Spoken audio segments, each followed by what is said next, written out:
Chen Wei hadn't left his apartment in 4 days, and the teenagers outside were getting bolder. The 73-year-old Korean War veteran sat by his window watching 5 neighborhood kids turn the area around his building into their personal playground. Knowing that stepping outside meant facing their taunts, their loud music, and their deliberate attempts to make him feel unwelcome in his own neighborhood. The police had told him to call when it gets physical, but Chen understood that by then it might be too late. His groceries were running low, his medication was almost gone, and his weekly phone call to his daughter in California had become increasingly difficult to explain without worrying her about his safety. What Chen didn't realize was that his situation was about to intersect with the most famous entertainer in Las Vegas, and that Elvis Presley's own memories of feeling powerless and misunderstood would drive him to create a solution that would transform not just Chen's life, but the lives of the teenagers who were tormenting him. But to understand how this story of fear and intimidation would become a story of healing and hope, you need to know what Elvis discovered about both sides of this conflict that no one else had bothered to learn.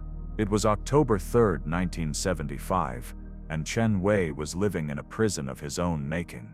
Not because he had committed any crime, but because 5 teenagers had decided that the elderly Korean immigrant was an easy target for their daily entertainment. For 23 days now, they had gathered outside his apartment building every afternoon, turning what should have been a peaceful residential area into their personal hangout spot.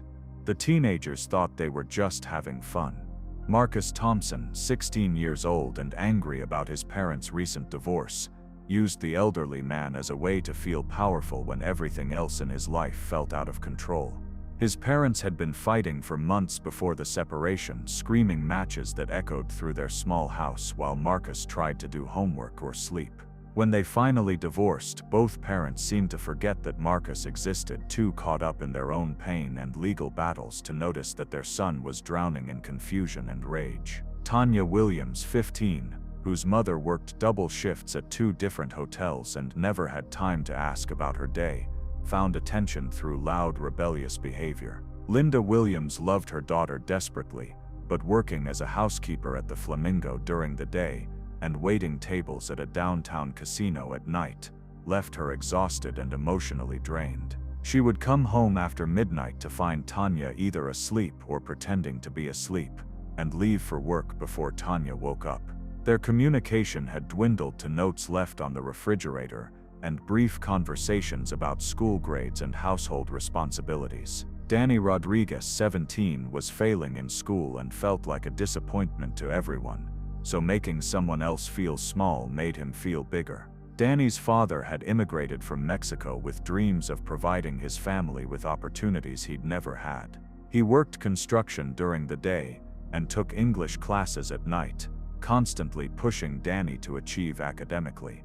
But Danny struggled with dyslexia that hadn't been properly diagnosed, making reading and writing painfully difficult despite his intelligence. His father interpreted Danny's poor grades as laziness, creating a cycle of disappointment and resentment that left both of them frustrated and disconnected. Sarah Chen, 14, was no relation to the elderly man despite sharing his surname, but she was struggling with her own identity as a second-generation immigrant, and took out her confusion on someone who reminded her of everything she was trying not to be. Sarah's parents had immigrated from Taiwan when she was a baby, working tirelessly to establish their dry cleaning business while trying to maintain their cultural traditions. But Sarah felt caught between 2 worlds, embarrassed by her parents' accented English and traditional expectations while desperately wanting to fit in with her American classmates. Seeing Chen Wei triggered her own shame about her Asian heritage,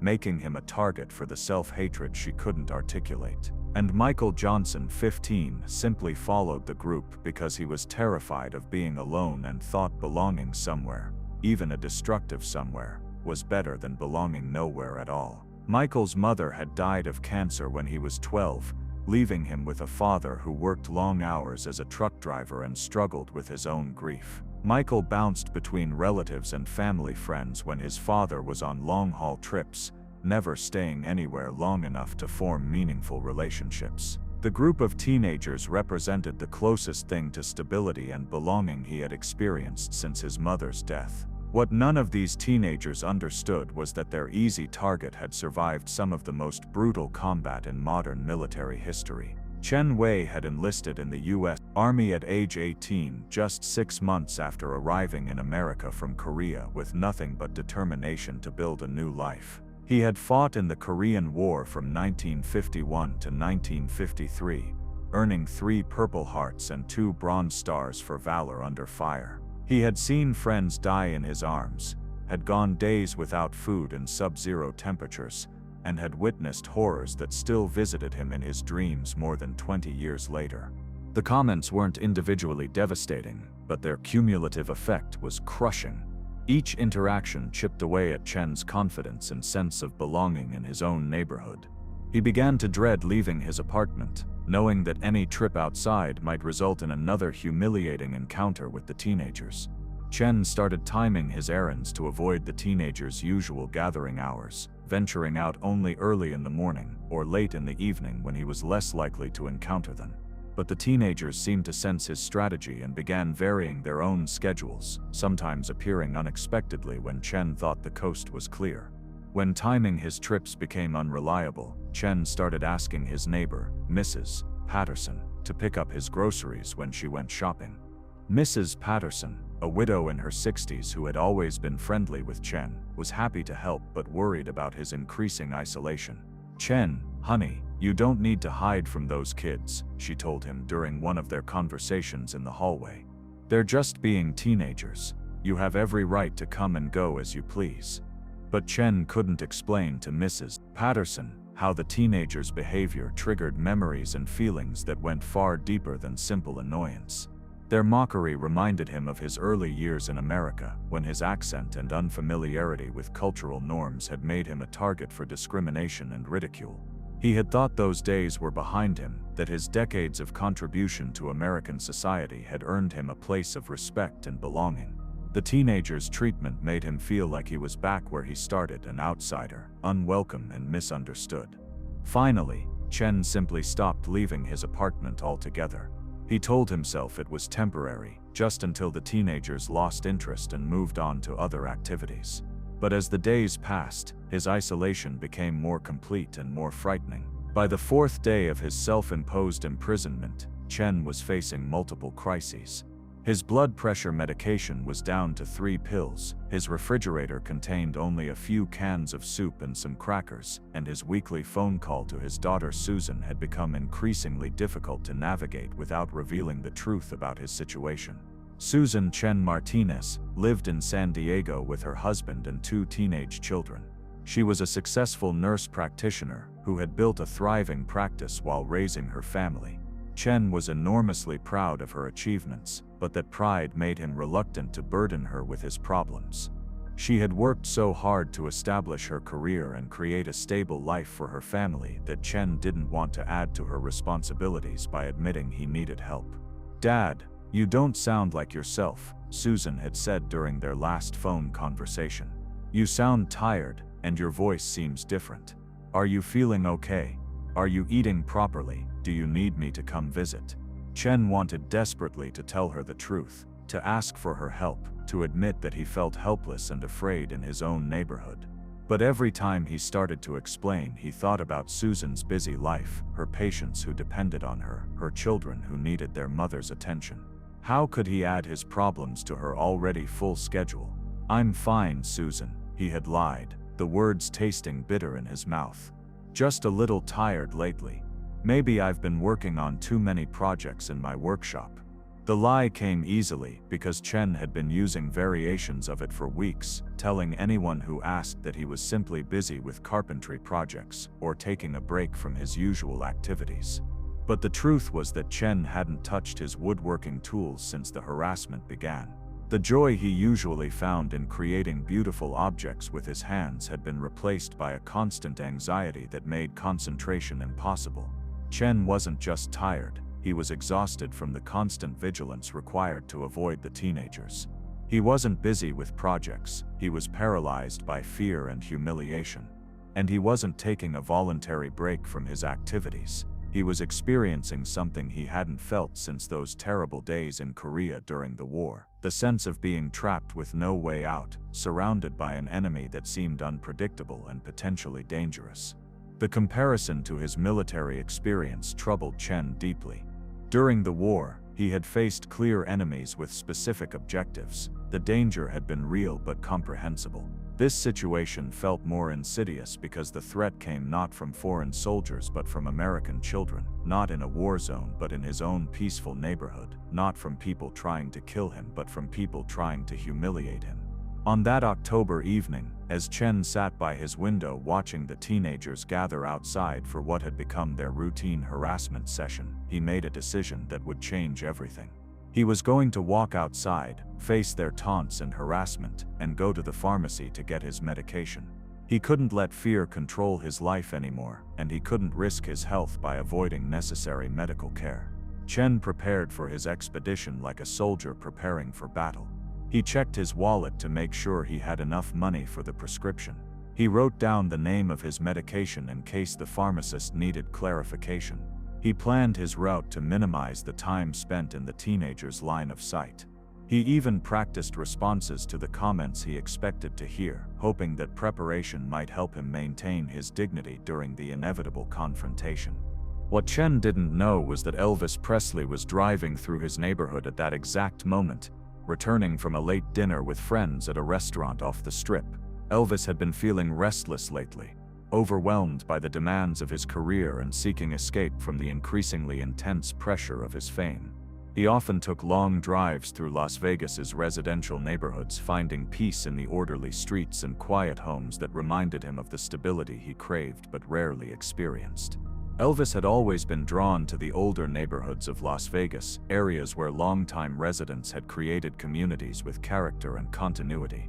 These drives gave him a chance to imagine what his life might have been like if he had chosen a different path, if he had found satisfaction in the simple pleasures of home ownership, neighborly relationships, and community involvement that seemed so foreign to his celebrity existence. As Elvis drove slowly down Chen's street in his black Cadillac, his attention was caught by an unusual scene outside the apartment building. 5 teenagers were gathered around the entrance, their music echoing off the buildings, their voices carrying clearly in the quiet evening air. There was something about their energy that seemed different from typical teenage socializing. Their laughter had an edge to it, and their positioning suggested they were waiting for something or someone. What made Elvis stop his Cadillac and pull over to observe was what he saw next: an elderly man emerging from the building, walking slowly with a cane. His posture suggesting someone steeling himself for an unpleasant confrontation. Elvis had developed a keen eye for reading people's body language during his years of performing, and everything about this elderly man suggested apprehension, determination, and resignation all at once.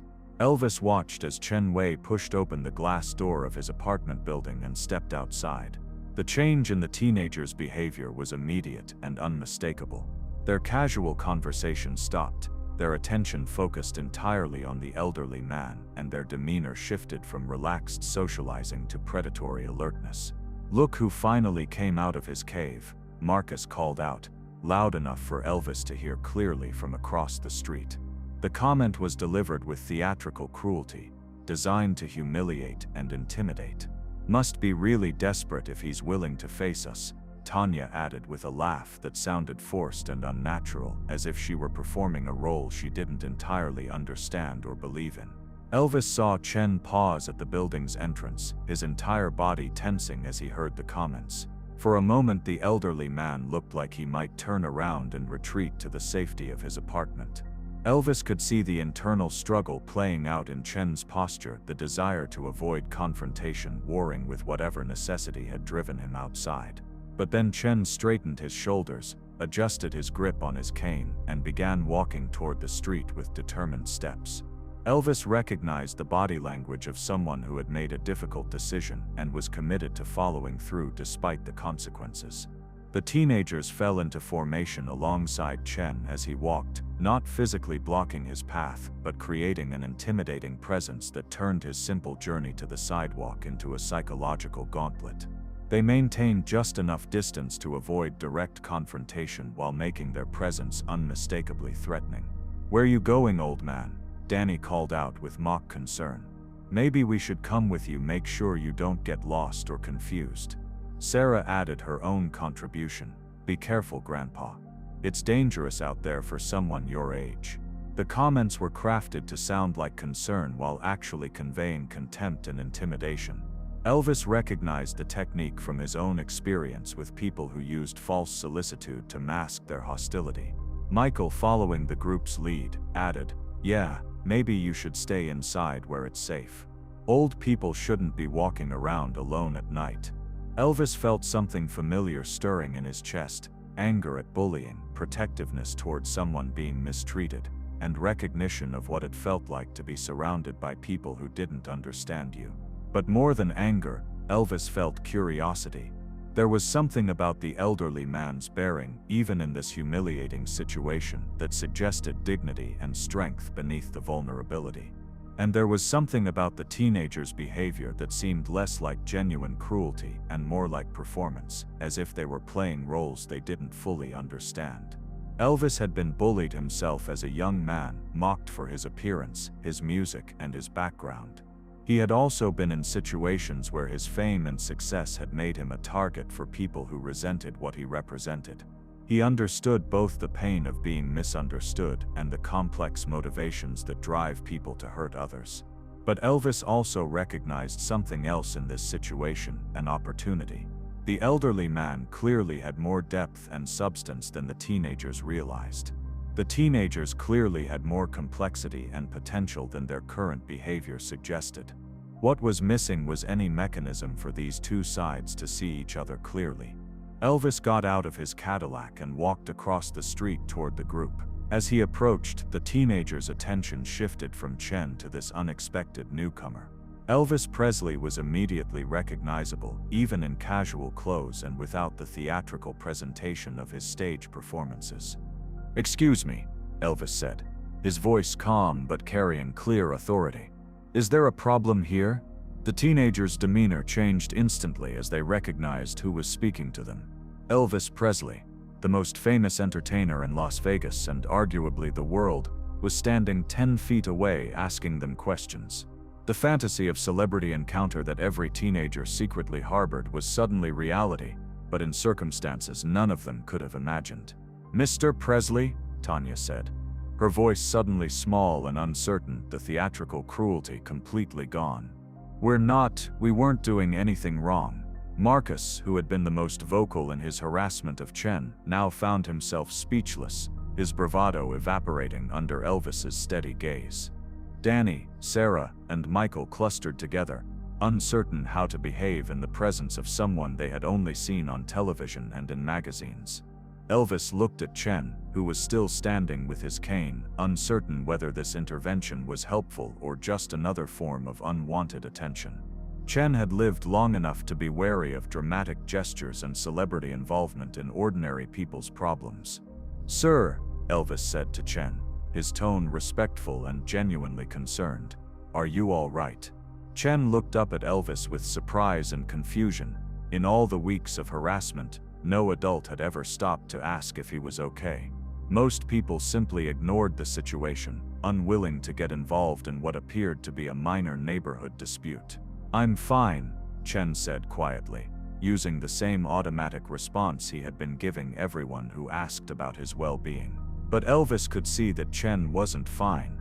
He could see fear in the elderly man's eyes, exhaustion in his posture, and something else that Elvis recognized from his own experience: the shame that comes from being misunderstood and judged by people who don't know anything about you. Elvis had felt that shame when critics dismissed his music as worthless, when intellectuals mocked his cultural impact, when people reduced his complex artistry to simple stereotypes about rural Southern culture. "Mind if I walk with you wherever you're going?" Elvis asked, the question carrying no presumption but genuine offer of companionship. Chen looked at Elvis with confusion and suspicion. Why would a famous celebrity want to walk with an old immigrant to the pharmacy? What could Elvis Presley possibly want from him? Chen had learned to be wary of people who offered help without clear motivation. "You don't need to do that," Chen said, trying to maintain his independence and dignity even in this surreal situation. "I'd like to," Elvis replied simply, his tone suggesting that the offer came from genuine interest rather than celebrity noblesse oblige. As the two men began walking down the street, the teenagers followed at a distance, suddenly unsure of how to behave with Elvis Presley observing their every move. The dynamic had completely changed. What had been a routine harassment of a vulnerable elderly man had become something entirely different, an opportunity to be observed and potentially judged by someone whose opinion mattered to them. The walk to the pharmacy took on ceremonial significance. Elvis adjusted his pace to match Chen's slower gait, showing the kind of respect and consideration that the teenagers had never witnessed in their interactions with elderly people. As they walked, Elvis noticed details about Chen that the teenagers had missed or dismissed: the precise way he planted his cane, suggesting familiarity with mobility challenges rather than weakness, the careful attention he paid to his surroundings. Like someone trained to assess potential threats, the quality of his clothes, which were older but well-maintained and chosen with care. "You live in the neighborhood long?" Elvis asked, making conversation that acknowledged Chen as a person with a history rather than just an obstacle or target. 15 years, Chen replied, surprised by the normalcy of the question. "Good neighborhood, usually quiet." Elvis glanced back at the teenagers, who were still following at a respectful distance, clearly fascinated by this unexpected turn of events. Their harassment had been transformed into inadvertent audience participation in a celebrity encounter they could never have planned or predicted. "Kids giving you trouble?" Elvis asked directly, cutting through the politeness to address the obvious situation. Chen was quiet for a moment, considering how to answer. He had spent weeks trying to handle this problem alone, ashamed to admit that he was being intimidated by children, reluctant to appear weak or helpless to anyone who might judge him. But there was something in Elvis's tone that suggested genuine concern rather than mere curiosity or condescension. "They're young," Chen said finally, choosing his words carefully. "Maybe they don't know better." It was a gracious response, but Elvis could hear the weariness behind it. This man was trying to find excuses for people who were making his life miserable, attempting to maintain his faith in human nature, despite evidence that might justify cynicism. "That doesn't make it right," Elvis said, his words carrying both sympathy for Chen and implicit criticism of the teenager's behavior.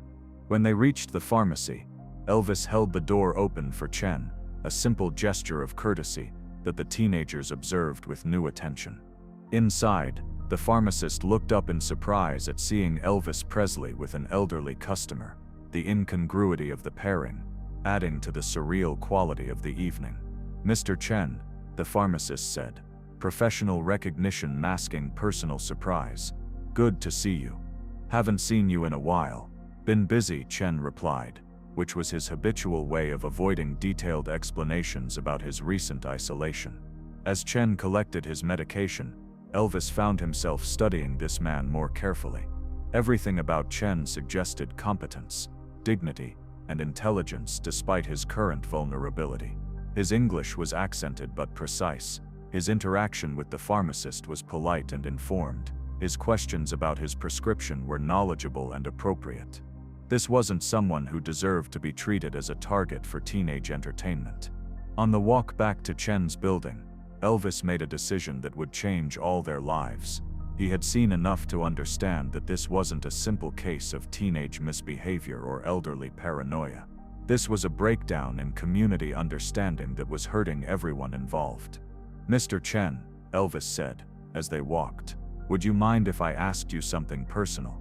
Chen looked at him curiously, still uncertain about Elvis's motivations, but willing to engage with someone who had shown him more respect in 30 minutes than he had received from his neighbors in weeks. "What would you like to know?" "Those kids back there, they don't seem like bad kids," Elvis observed, his words carefully chosen to avoid either condemnation or excuse. "Just seems like they don't know much about you. And maybe you don't know much about them either."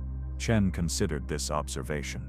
It was true that he had never actually spoken to any of the teenagers beyond brief, hostile interactions when they made comments about him. His understanding of them was based entirely on their behavior toward him, which hardly represented the complete picture of who they were as individuals. "What are you thinking, Mr. Presley?" "I'm thinking maybe everybody could benefit from getting to know each other a little better," Elvis said, his tone suggesting possibility rather than presumption.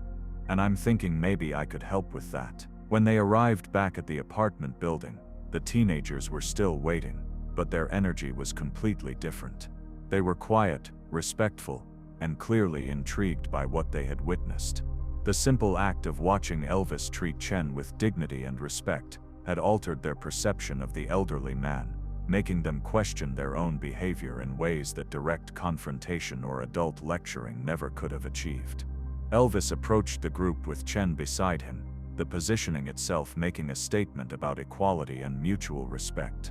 "I'd like you all to meet Mr. Chen Wei," Elvis said to the teenagers, using formal introduction to establish Chen as a person with a name and identity, rather than an anonymous target. "Mr. Chen, these are your neighbors." The introduction was simple, but it accomplished something important. It created a context for relationship rather than conflict, transforming anonymous antagonism into personal interaction. "Chen was just telling me he's lived in this neighborhood for 15 years, Elvis continued, sharing information that gave Chen history and legitimacy in his own community. "That's longer than any of you have been alive." The teenagers looked at Chen with new attention, seeing him differently now that they knew he had deep roots in their community. Learning that he had a personal history in their neighborhood changed how they saw his presence there, making him a longtime resident rather than an intruder. "Marcus, Tanya, Danny, Sarah, Michael," Elvis said, having learned their names during the walk and using them now to acknowledge their individual identities. "What do you all like to do for fun around here?" The question caught them off guard because adults usually asked them what they were doing wrong rather than what they enjoyed doing. Elvis's approach suggested interest in their lives rather than judgment of their behavior. "We just hang out," Marcus said uncertainly, his earlier aggressiveness replaced by awkward politeness. "Listen to music," Tanya added, her voice lacking the theatrical cruelty she had displayed earlier. "Sometimes we play basketball at the park," Danny contributed, sounding more like a normal teenager than a predatory bully. Sarah and Michael nodded agreement, both too overwhelmed by the situation to contribute much verbal input but clearly engaged with the conversation. Elvis nodded thoughtfully, treating their responses as legitimate interests rather than mere time-wasting activities. "Mr. Chen, what did you like to do when you were their age?" Chen looked at the teenagers, seeing them as individuals for the first time rather than as a threatening group. The simple question had transformed them from anonymous harassers into young people with recognizable interests and normal developmental needs. "I liked music too," Chen said quietly, finding common ground he had never expected to share with these teenagers. "And I played some sports, though not basketball." "What kind of music?" Sarah asked, surprising herself with her curiosity about this man she had been tormenting for weeks. "Many kinds," Chen replied, encouraged by the genuine interest in her question. "Classical, jazz, some of your American popular music." Elvis saw an opening that could transform this accidental encounter into something more meaningful and lasting. "You know, I've been thinking about starting a music program here in Las Vegas," Elvis said, the idea forming as he spoke but instantly feeling right for this situation. Something for young people who are interested in music but maybe don't have access to instruments or instruction. The teenagers' attention was completely focused now, their earlier hostility replaced by fascination. The idea of a music program sponsored by Elvis Presley was beyond anything they could have imagined, especially emerging from their harassment of an elderly neighbor. "But I'd need help," Elvis continued, developing the concept in real time. "I'd need someone who understands the neighborhood, who knows about music, and who could help me figure out what kind of program would actually work for kids around here." Elvis looked directly at Chen, making his next words both an offer and a challenge. "Chen, You mentioned you like music, and you've been in this neighborhood longer than anyone. Would you be interested in helping me figure out how to do this right?" Chen was stunned. A few hours ago, he had been a prisoner in his own apartment, afraid to venture outside for necessary medication. Now Elvis Presley was asking for his help with a community program, treating him as someone with valuable knowledge and experience to contribute. "I'm not sure what help I could be," Chen said, his natural modesty warring with his desire to be useful and valued. "I think you might be surprised," Elvis replied with conviction. "And I think these young people might be surprised too if they got to know more about their neighbor." Over the following weeks, what happened in that Las Vegas neighborhood would become a model for community building that would be studied and replicated across the country. But it all started with Elvis's simple recognition that most conflicts come from misunderstanding, and most misunderstandings come from people never taking the time to really see each other as complete human beings. The music program that Elvis established became more than just lessons and instruments. It became a bridge between generations, a way for young people to connect with adults who had wisdom to share, and a method for elderly residents to feel valued and needed in their community rather than merely tolerated or ignored. Chen Wei became the program's unofficial historian and mentor, sharing stories from his life that fascinated the teenagers who had once seen him only as a target. They learned that he had served with distinction in the Korean War, that he had built some of the most beautiful homes in Las Vegas, and that he had overcome challenges and obstacles they couldn't imagine. His military service, his professional achievements, and his immigrant experience became sources of inspiration rather than mockery. The teenagers, in turn, shared their own stories with Chen, revealing the pain and confusion behind their aggressive behavior. Chen learned about Marcus's anger over his parents' divorce, about Tanya's loneliness while her mother worked multiple jobs, about Danny's struggles with learning disabilities, about Sarah's confusion about her cultural identity, and about Michael's fear of abandonment following his mother's death. What Chen discovered was that these young people weren't cruel by nature or inherently disrespectful. They were hurting, confused, and looking for connection in ways that sometimes manifested as aggression or intimidation. Within 6 months, the apartment building and the surrounding neighborhood had been transformed from a place where generations eyed each other with suspicion and fear into a community where different age groups worked together on projects that benefited everyone. The change wasn't just behavioral but cultural, creating new norms and expectations for how residents interacted with each other. The success of the program caught the attention of community organizations throughout Las Vegas and eventually across the country. Social workers, educators, and community leaders came to study what Elvis, Chen, and the teenagers had created. They found a model that challenged conventional approaches to both youth development and elder care, demonstrating that intergenerational programming could benefit all participants, rather than simply providing service from one group to another. But for the people directly involved, the most important changes were personal and relational. Chen Wei was no longer a prisoner in his own apartment. He had become a valued member of his community, someone whose experience and wisdom were appreciated by young people who had once seen him as irrelevant or threatening. The transformation had given him a new sense of purpose and belonging that extended his active, engaged life by many years. The teenagers had found positive ways to channel their energy and emotions while developing skills and relationships that would influence their choices throughout their lives. Marcus discovered that he had real musical talent and began performing at community events, his confidence growing as he learned to channel his anger into artistic expression. His relationship with Chen provided the stable adult guidance he had been missing since his parents' divorce, helping him develop emotional regulation skills that served him well into adulthood. Tanya found that she enjoyed teaching younger children and started helping with after-school programs, discovering leadership abilities she had never known she possessed. Her connection with Chen filled the void left by her mother's demanding work schedule, providing the consistent adult attention she had been craving. Through Chen's patient encouragement, Tanya developed academic confidence that transformed her approach to school and eventually led to college opportunities she had never considered possible.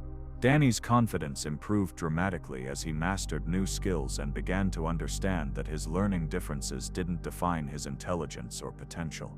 Chen's woodworking instruction provided hands-on learning that complemented Danny's kinesthetic learning style, while the music program gave him opportunities to succeed in areas where traditional academics had failed him. His grades began to reflect his true capabilities as he learned strategies for working with his dyslexia rather than against it. Sarah developed a deeper appreciation for her cultural heritage and began learning Korean from Chen, who was delighted to share his native language with someone eager to learn. Their conversations about identity and belonging helped Sarah understand that being Korean American wasn't a source of conflict but a source of richness that gave her unique perspectives and opportunities. She began incorporating Korean musical elements into her compositions, creating fusion pieces that reflected her dual heritage.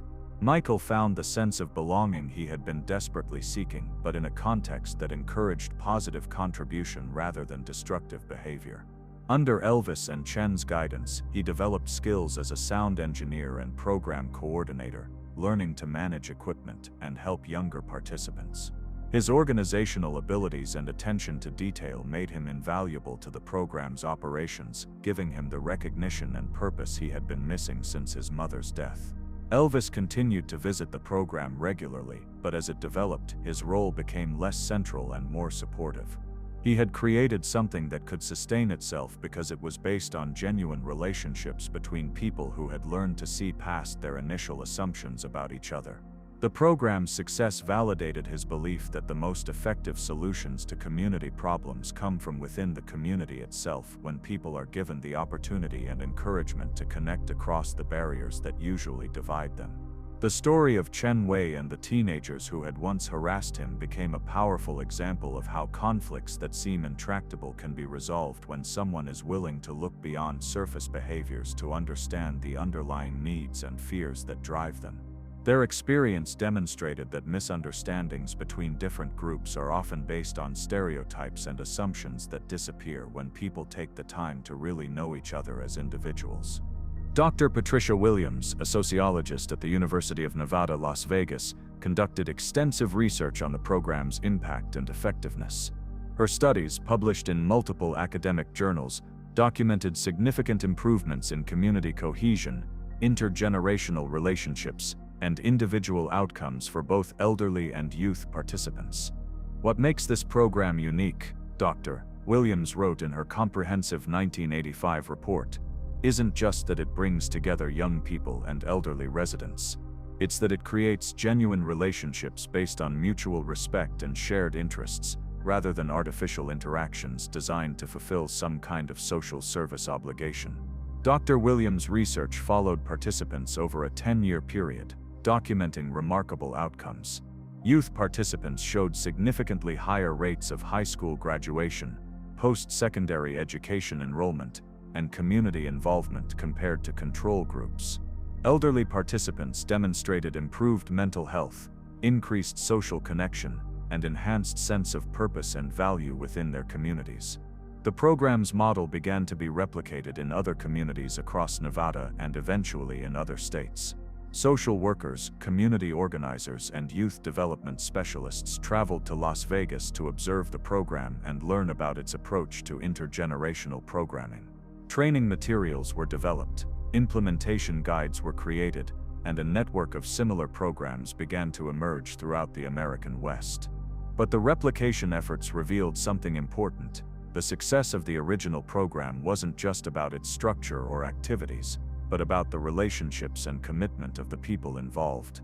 Communities that tried to implement similar programs without investing in genuine relationship building between participants often found their efforts falling short of the transformative results achieved in Las Vegas. The key insight from successful replications was that programs like this couldn't be mandated or imposed from outside. They had to grow organically from real connections between people who were willing to invest time and emotional energy in getting to know each other.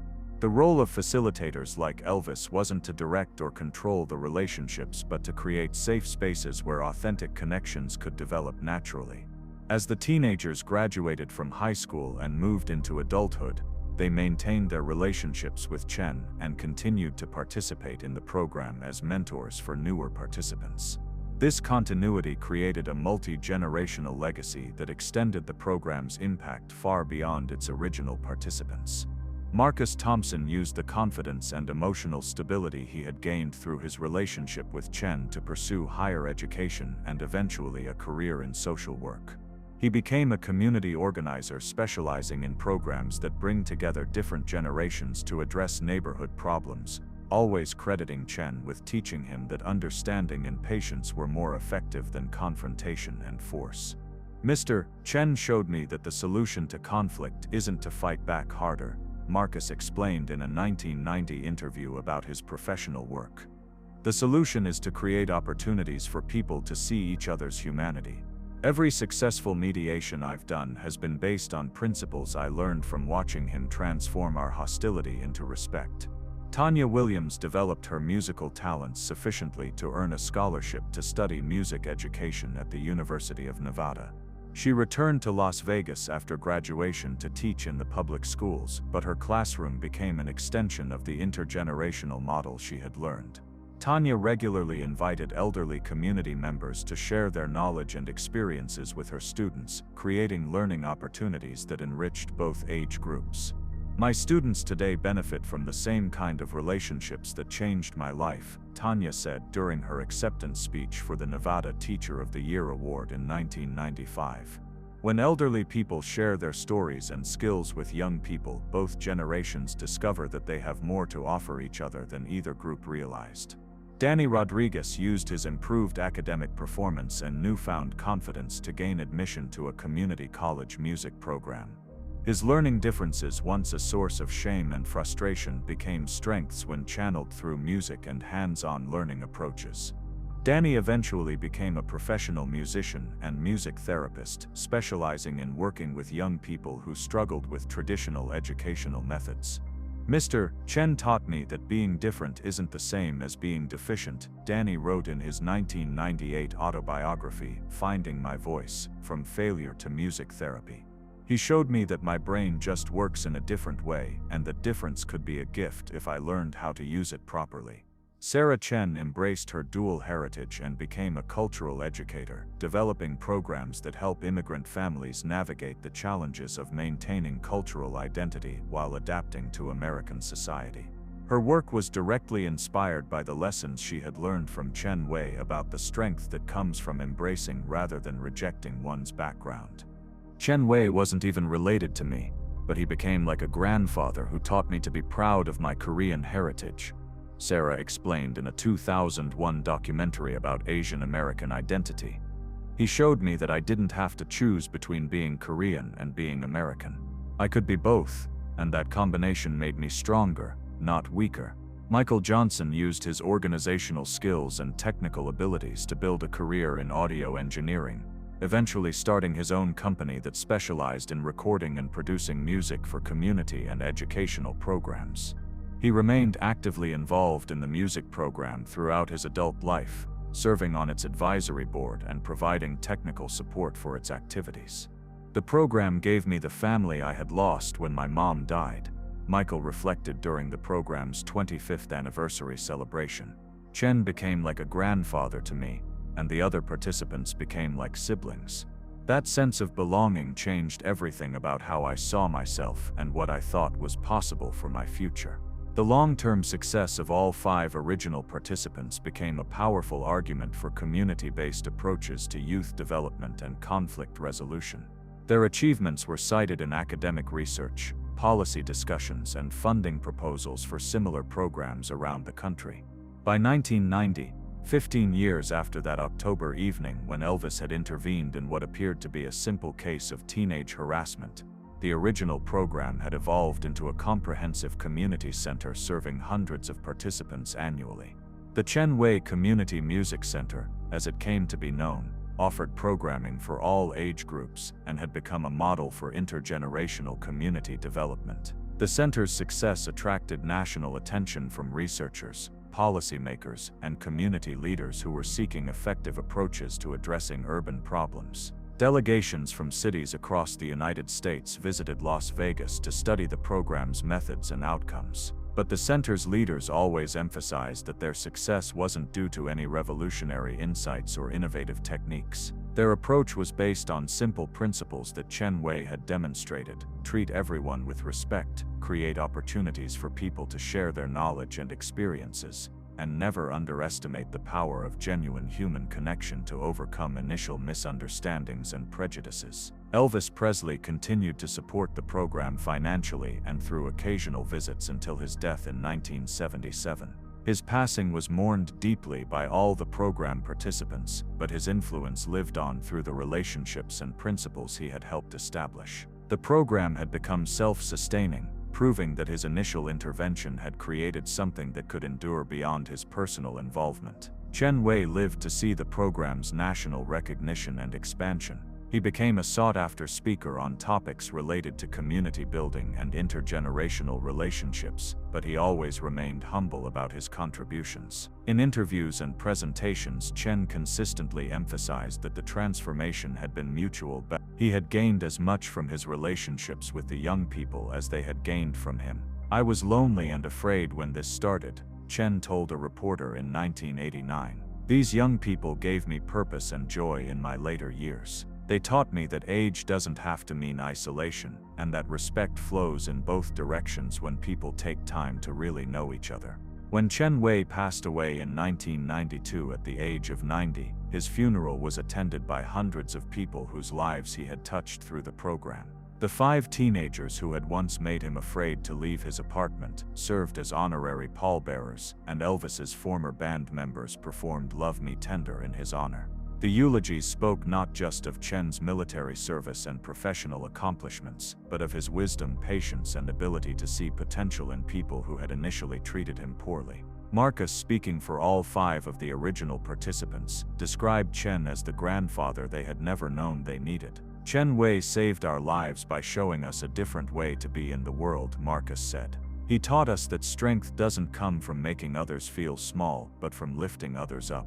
He showed us that respect isn't automatically given to age or authority, but is earned through understanding, patience, and genuine care for other people's well-being."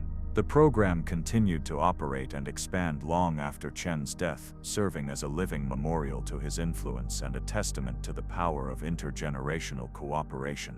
By 2000, similar programs were operating in more than 50 cities across the United States, serving thousands of participants and documenting consistent success in reducing community conflicts and promoting mutual understanding between different age groups. The story of the elderly prisoner who became a community leader, and the teenagers who transformed from harassers to helpers, became more than just an inspiring anecdote about conflict resolution. It became a template for understanding how individual acts of courage and compassion can create lasting social change that extends far beyond the original participants. Research conducted over subsequent decades consistently validated the program's approach and outcomes. Longitudinal studies showed that participants continued to demonstrate higher levels of community involvement, cross-cultural competency, and conflict resolution skills throughout their adult lives. The program had created not just individual transformation but cultural change that influenced how entire communities approached intergenerational relationships. Today, more than 45 years after that October evening when Elvis Presley intervened in what appeared to be a simple case of teenage bullying, the principles that emerged from Chen Wei's courage and wisdom continue to guide communities seeking to bridge differences and create opportunities for mutual understanding and respect. The Chen Wei Community Center still operates in Las Vegas, now serving its 3rd generation of participants. The walls are lined with photographs documenting decades of intergenerational programming, including images of that first group of participants and their continued involvement as adult mentors and leaders. But perhaps the most important legacy isn't captured in photographs or research studies. It's the ongoing demonstration that transformation is always possible when people choose connection over conflict, understanding over judgment, and hope over fear. Chen Wei's story reminds us that sometimes the greatest victories come not from fighting back against those who hurt us, but from finding ways to help them become better versions of themselves.